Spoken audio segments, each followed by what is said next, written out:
नमस्कार, मेरा नाम अनूप नारायण सिंह है और आप रब्जी लाइव के डिजिटल न्यूज नेटवर्क को देख रहे हैं। आज हमारे साथ खास मेहमान हैं बिहार के जाने माने राजनीतिक विश्लेषक धनंजय कुमार सिन्हा, जिनसे जानेंगे बिहार में मौजूदा लोकसभा चुनाव में कई पहलुओं, कई अनछुए सवालों के बारे में और अपने दर्शकों को रूबरू कराएंगे कि बिहार में आखिर वोटरों में इतनी निराशा क्यों है, जहां 46 से 48% वोटर ही घरों से बाहर प्रथम चरण में निकल पाए।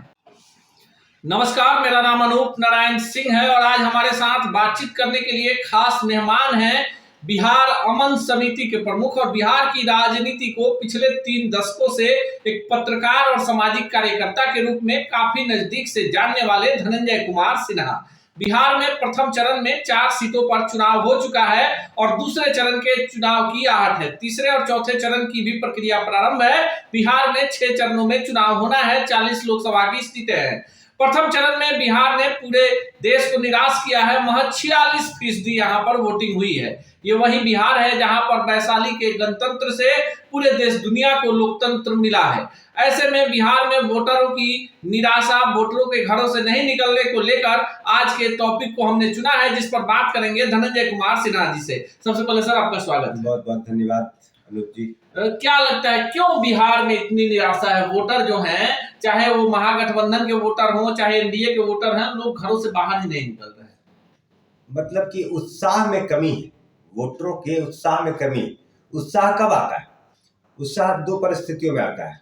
जब किसी को जिताना होता है, जैसा कि आपने 2014-2019 के लोकसभा चुनाव में देखा कि मोदी लहर थी, ऐसी बात कही जा रही थी, तो लोगों को मोदी के प्रति एक रुझान, एक उम्मीद, एक आशा और एक उत्साह था। तो लोग घर से निकल करके जा रहे थे। अधिक से अधिक संख्या में वोट किया लोगों ने मोदी जी को जिताने के लिए। कई बार ऐसा होता है कि हराने के लिए भी वोट किया जाता है। तो हराने के लिए भी ऐसा उत्साह आपने कई चुनावों में देखा होगा।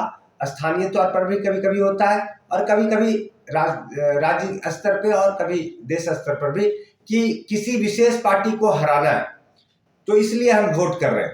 तो उसमें भी आप देख सकेंगे कि वोट का परसेंटेज बढ़ेगा।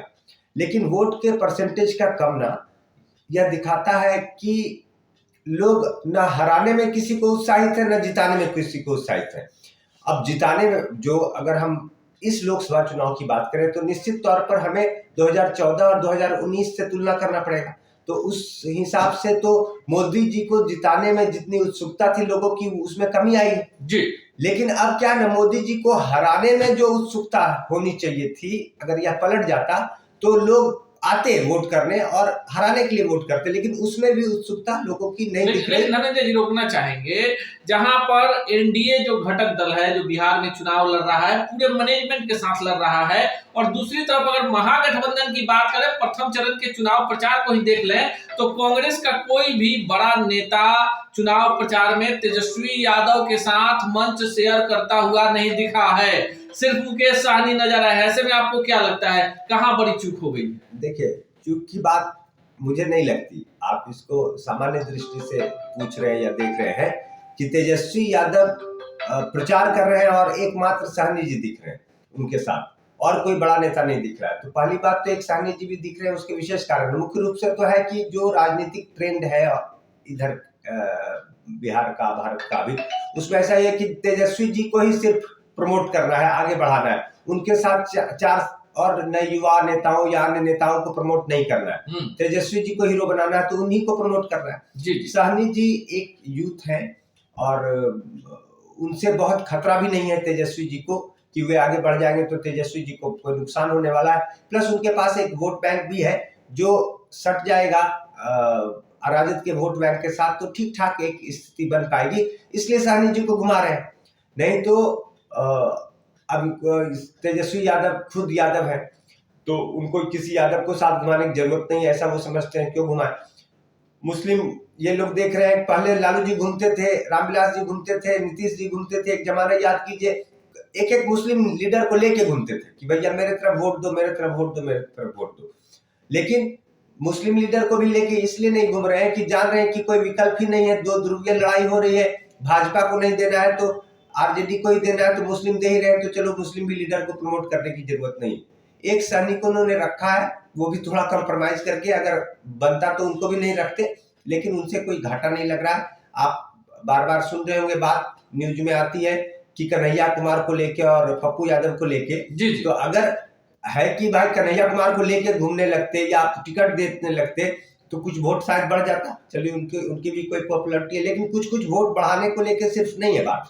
वोट बढ़ाना है, लेकिन इस कंडीशन में बढ़ाना है कि हमारे जो बना हुआ हमारा जो फिगर है, हमारा जो स्टेटस है, उसमें कोई कमी नहीं आनी चाहिए, उसमें कमी की संभावना भी नहीं दिखनी चाहिए। तो इसको लेके अकेले लेकिन जिस तरह से बिहार की बात करें, बिहार में जातीय जनगणना की रिपोर्ट आई है और तेजस्वी यादव को लगता है कि बड़ा ब्रह्मास्त्र हाथ लग गया है। लेकिन जो वोटर है, देखिए अगर टिकटों की बंटवारे की बात करें तो महज 2 मुसलमानों को आरजेडी ने अपने कोटे से टिकट दिया है, एक राजपूत को दिया है, एक भूमिहार को दिया है। कायस्थ और ब्राह्मणों के प्रति आरजेडी का कोई जो रवैया है, तो कहीं ना कहीं ये बात तो साफ है कि आरजेडी फिर से एमवाई समीकरण की तरफ लौट रही है। लेकिन जिस तरह से लालू यादव ने अपनी 2 बेटियों को प्रमोट किया और जैसा आप बता रहे हैं, जैसे चर्चा है बिहार में कि तेजस्वी को 2025 में सीएम बनाना है, तो लालू यादव नहीं चाहते हैं कि तेजस्वी के समकक्ष में कोई भी चेहरा बिहार में उनके गठबंधन में खड़ा हो। लेकिन इसका खामियाजा महागठबंधन को इस लोकसभा में कितना उठाना पड़ेगा? देखिए, आप ऐसा समझिए कि अगर इस तरह की छोटी छोटी चीजों को ध्यान में नहीं रख के, पार्टी को सिर्फ जिताने को ध्यान में रख के, और जो जिनसे लड़ रहे हैं, जैसे अभी एनडीए से लड़ रहे हैं कि उसको हराना है किसी तरह, इसको ध्यान में रख के अगर सिर्फ काम होता, तब तो ये जो आपको लग रहा है कि नहीं जुटाया गया तो कमी रह गई, तब तो ठीक था। लेकिन सिर्फ इतना ख्याल नहीं रखा जा रहा है, साथ साथ जो इंटरनल पॉलिटिक्स है उसको भी ज्यादा ख्याल रखा जा रहा है जी। एक्सटर्नल पॉलिटिक्स से ज्यादा इंटरनल पॉलिटिक्स को ख्याल रखा जा रहा है कि हमारा जो स्टैंड है जी, वो कहीं डिगे नहीं लेफ्ट राइट जरा सा भी।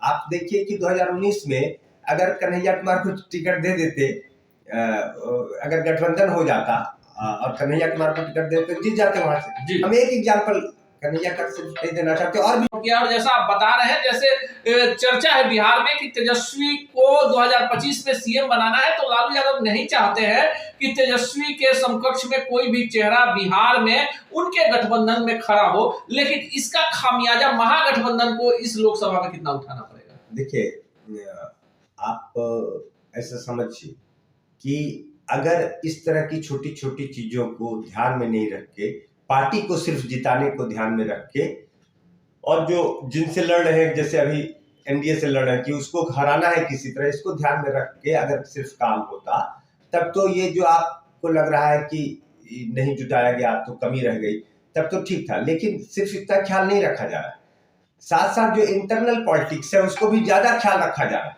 जी। एक्सटर्नल पॉलिटिक्स से ज्यादा इंटरनल पॉलिटिक्स को ख्याल रखा जा रहा है कि हमारा जो स्टैंड है जी, वो कहीं डिगे नहीं लेफ्ट राइट जरा सा भी। आप देखिए कि 2019 में अगर कन्हैया कुमार को टिकट दे देते, अगर गठबंधन हो जाता और कन्हैया कुमार को टिकट दे देते, जीत जाते वहां से। हम एक एग्जाम्पल कन्हैया का सिर्फ नहीं देना चाहते और भी जगहों पर ऐसा होता है, क्योंकि लोग उनको जानते हैं इसलिए हम एग्जाम्पल दे रहे हैं। और भी जगहों पर होता है कि, और इस बार भी नहीं हुआ, दिल्ली उनको भागना पड़ा। चलिए आप ही के सवाल पर एक सवाल ले लेते हैं। देखिए लोकसभा का चुनाव की प्रक्रिया शुरू हो गई है, प्रथम चरण का चुनाव हो गया है, लेकिन जो बात धनंजय जी कह रहे हैं वो सवाल सिर्फ धनंजय जी नहीं उठा रहे, बिहार की जनता भी उठा रही है कि सीमांचल में, जो सीमांचल का इलाका है, वहां पप्पू यादव और देवेंद्र यादव जैसे बड़े यादव नेताओं को टिकट नहीं दिया गया।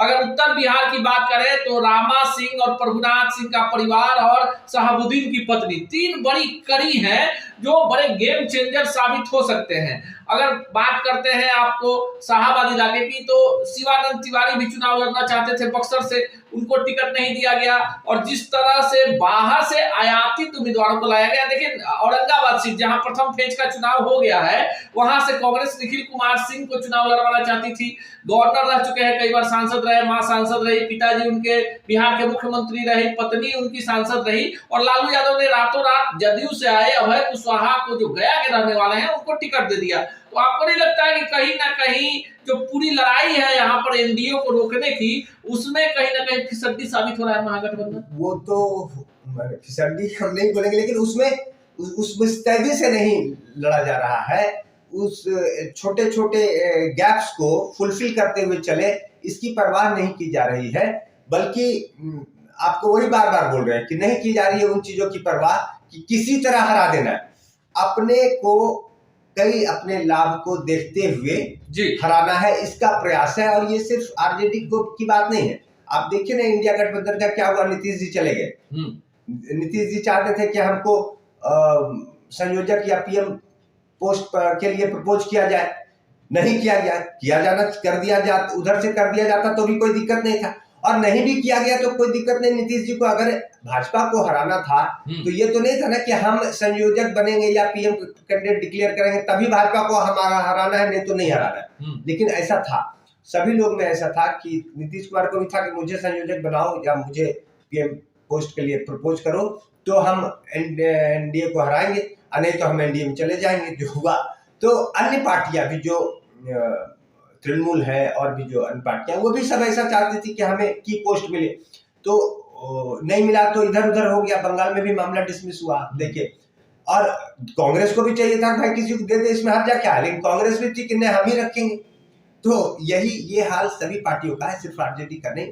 चलिए, हाल सभी पार्टियों का है, लेकिन लोकतंत्र में जनता का जनतंत्र है, और जनता अगर इतनी निराश होगी, जनता अगर लोकतंत्र के इस महापर्व में भाग नहीं लगी तो कहीं ना कहीं लोकतंत्र, आपको क्या लगता है लोकतंत्र के लिए खतरा है? लोकतंत्र के लिए बहुत बड़ा खतरा है। हमारे लिए शर्म की बात, भारत जैसे लोकतंत्र के लिए शर्म की बात है कि हमारा परसेंटेज गिर जा रहा है वोटिंग का। ये तो दिन प्रतिदिन लोकतंत्र मजबूत हो रहा था और बढ़ रहा था, वोटिंग बढ़ रही थी। आप देखिए, ये आप 15 साल पहले चले जाइए, 20 साल पहले चले जाइए, तब लेस देन 50% वोटिंग, कई बार 48%, 45%, 42% इस तरह का देखने को मिलता था।